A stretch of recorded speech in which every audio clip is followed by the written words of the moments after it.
दोस्तों, आपने अगर मेरा चैनल अभी तक सब्सक्राइब नहीं किया है तो तुरंत सब्सक्राइब करें। सब्सक्राइब करने के साथ में दिए हुए बेल आइकॉन को भी ज़रूर टच करें, जिससे कि आप मेरी आने वाली अपडेट वीडियो को सबसे पहले देख सकते हैं। तो आइए शुरू करते हैं आज की वीडियो।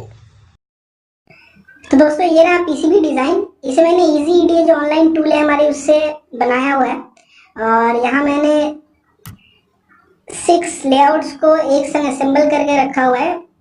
अब इसे गर्बर फाइल पर क्लिक करना है हमें।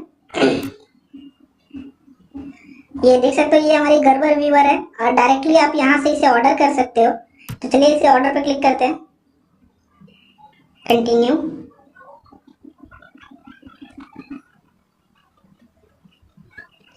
फिर आपको इसे सेव टू कार्ट पर क्लिक करना है